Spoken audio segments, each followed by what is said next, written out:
Today I'm coming to you from my very messy desk here at Alex on Autos HQ, and it's time to get rid of the Dodge Durango. I finally received the title in the mail from Chrysler Capital for my 2018 Durango, and it's time to make good of the high used car prices on the market right now to get rid of it, make a little bit of extra cash versus simply turning it back in at the dealer at the end of its lease. Warning in advance, this video is going to be a little bit disjointed at times because I'll be filming this as I go through the process with whichever company I end up picking to sell the car to. So let's talk about some of the things you should know. The first thing is, if you're within 60 days of the end of your lease or finance arrangement, you're going to have to either wait to the end and pay off the vehicle or the end of your finance deal where the vehicle will be paid off, because you need the title of the vehicle in your hot hands, or you have to be over 60 days left on your lease. So if you have 70, 80, 90 days left on your lease, act now, be really quick about it, and you'll be able to complete this transaction a little bit more easily. Rather unfortunately, I did not know that, and I was exactly 58 days from the end of my lease,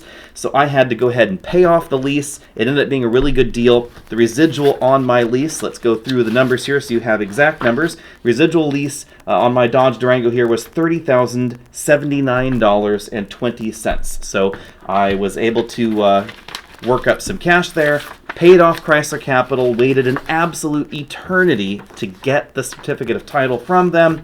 Then I was able to go ahead and start taking a look at some of the deals. So let's see how this process works. Maybe it's just me, but when I think about selling a vehicle online in this way, I think of Carvana first. So let's go through the basics here. So it's a anodized platinum here. We can choose this, sell it. Currently it has 14,500 miles on it. I am in 95131. It's a red car. I have to say, Carvana makes this product pretty easy because you just go through, select your options here. If there are any additional features that the vehicle has on it, none of those apply. It's had no accidents, no issues, no lights on, no modifications, doesn't have any exterior damage to it, no interior damage, never been smoked in. I think it's pretty great, so we'll go with that one. We still have 2 keys, and it has no loan on it. Then, of course, they make you put an email address down, and then we click to get our offer. So let's go ahead and see what this offer spits out here. And the Carvana offer is $32,643. So theoretically, that could be a profit of $2,600. Now, some of you might be wondering, what is this vehicle really worth? Well, let's go ahead and take a look at kbb.com here, and we'll see what they say. So it is a Dodge Durango right there, $14,500. And it is a Citadel. Oops, it's an anodized platinum right there. Select your options. There we go. V8, all-wheel drive, yada, yada, yada. Have all those features. Has all those features on it as well. So there we go. And it does have all those features on it. And it is a red one. So we'll call it very good because according to this, only 3% of cars are excellent. So clicking on the next button here. According to Kelley Blue Book, our trade-in value is a whopping $38,000 to $40,794. That is absolutely insane. And if you click on the private party value, it theoretically is up here around $40,000. Now, the problem, of course, is that when I went to the dealer and said, okay, give me my trade-in value, it was quite a bit closer to what Carvana was offering right here rather than Kelley Blue Book. Now, Kelley Blue Book will do the whole instant cash offer thing. I would really recommend not doing that because the moment you click this button, you get emails and calls from every strange car dealer in your neck of the woods ad nauseum for days and days and days and days, lowballing you and begging you for your car. I found this truly terrible. Kelley Blue Book is the last site that I would use to sell my car.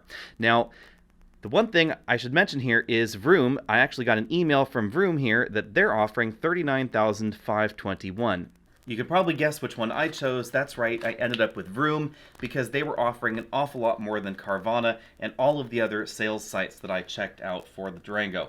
Now, I should mention at this point that my good friends over at TFL Car had a bit of an issue with getting paid from Vroom. Let's talk about that a little bit more.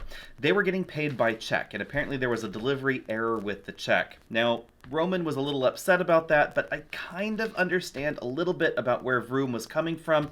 because with checks, reissuing them can be a little bit tricky. If you got sent a check and you deposited it and Vroom decided to cancel the check and reissue it, there's actually a chance that original check might have actually cleared by then. So for Vroom to cover their own rear ends, they would prefer to cancel a check, wait a decent amount of time, and then reissue a check. Obviously, that's a bummer, though, if you need your money and you're out the cash and you just want to move on to the next vehicle. So I would honestly recommend the direct deposit option with Vroom. That's going to be a lot easier to deal with. That's the option that I chose. Now, with a business transaction like Roman was doing, where TFL Car owned the vehicle and TFL Car was selling the vehicle, then a check might make a bit more sense. But you should keep in mind that risk of getting documents and the check lost. Of course, the title that I have here has to get mailed in or FedExed in to Vroom. So you can see they have provided a FedEx envelope with a prepaid little label right there. And then all I have to do theoretically is stuff everything right here into the envelope and then send it off to Vroom. Then we hope that everything goes as planned. Walking back to the Durango itself, the next step obviously is to get it ready for sale. So to do that, I have taken off the tires and wheels that I had on it before. These are wheels from a Jeep Grand Cherokee SRT because I wanted the wider wheels, and I have popped right back on the Durango the original wheels that came with the Citadel. So the next step in the process was, of course, mixed communication. When I got the title from Chrysler Capital, it was just the title signing the vehicle off to me. It wasn't registered, it wasn't a reissued title that was clean and in my name. It still had the leaseholder on it. When the Vroom salesperson called me to help facilitate the transaction, I was crystal clear about this. I said, hang on, the title is not a clean title yet. The title still has the lien holder on there. Is that a problem? They said, no, it's not a problem. We'll send you the paperwork, sign the bottom of the title, transferring it to me, and then they will theoretically somehow handle the paperwork. I thought, that's interesting. Wonder how that works. Turns out it doesn't actually work. So everything got sent into Vroom, and then it got sent right back saying, hey, we need the title to be a clear and free title, just as I kind of assumed that it would be. Now, initially I thought, gosh, this is going to be a pain in the rear because the DMV at California has been quite backed up. At the time that this transaction started, the DMVs in California were not open all the same days that they were before, so silly me, I thought, let's try and do this by mail, since California now allows you to do this. So sent everything into the DMV in California, and then waited and waited and waited and waited and waited. And it was about 45 days before I actually got the title back from the state of California. Now, in sort of an odd twist, that ended up making the car worth more. And I was really afraid that the Durango would somehow lose value, but this is the crazy world that we live in right now, where somehow the Durango increased by about $400 or $500 over this time period. So I had to resubmit a new offer to Carvana, to Vroom, to CarMax, etc. And this is where I will say a little word about CarMax. So got an offer from CarMax for even more cash. So CarMax was offering about $43,000. The problem was you have to take it to CarMax. You have to schedule an appointment. Went to my local CarMax. They weren't ready. It took forever to actually get the vehicle looked at. So I was getting annoyed already. And then as soon as they saw it, they started deducting things from their estimate. So their final estimate ended up being somewhere around $38,000, even though the advertised offer was 40-something. So I went back to Vroom. Vroom somehow managed to ump the deal to $39,998. I clicked the OK button, and this time everything went smoothly.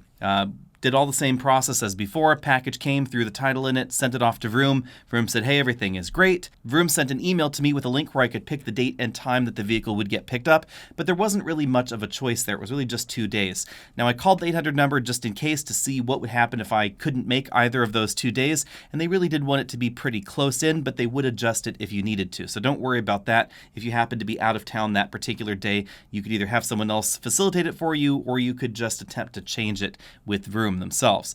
Then a trucker came and they picked up the vehicle, and immediately, as soon as the vehicle was out of our hands, Vroom said that they'd emailed the check out, which surprised me. So it doesn't really seem like there's much of a inspection process in here. I guess if something is completely out of whack and the vehicle is obviously dented or damaged or whatever, the truck driver would then report to Vroom. But what interested me and surprised me about this process was the Durango ends up on the car transporter that same day. About 5 hours later, Vroom has said, hey, the check is in the mail, but the car transporter was going to Houston, Texas. So obviously it had not arrived in Houston that many hours later. Now, one weird touch with Vroom is I did select the auto deposit box. You can verify the auto deposit with your bank using some of their online tools there, and it theoretically will auto deposit into your bank account. But Vroom actually ended up sending me a check, which was a little bit strange. I didn't quite understand why that happened, but nothing was wrong with the check. Everything went very smoothly, and we did end up just out the door for just under $40,000. So essentially 3 years in the vehicle, 14,500 miles, and I was able to get out the door for $10,000, approximately more than the lease buyout. And thankfully, seemingly due to some relaxed rules around COVID-19 and taxes, etc., I was even able to get California to waive the sales tax on the transaction to me because it was turned around to Vroom within the appropriate time window. So that was pretty handy. If you have any experiences with Vroom, Carvana, CarMax, or any of these other used car sales places buying your vehicle, be sure and let me know down there in the comments section below. We're going to try this again with the Ford Mustang Mach-E here at some point between now and the end of the year because that long-term vehicle needs to leave to make room for the Ford Lightning or perhaps even a Rivian pickup truck. Not sure exactly which one will happen first, but whichever one ends up first is going to end up in our driveway for another 9 months. So be sure and let me know what you think about all that too down there in the comment section below. My current offer for the Mustang Mach-E is pretty darn insane, I have to say. CarMax and Vroom are both offering more than I paid for the Mach-E at the moment. So let me know what you think about that for sure, and I'll see all of you next week.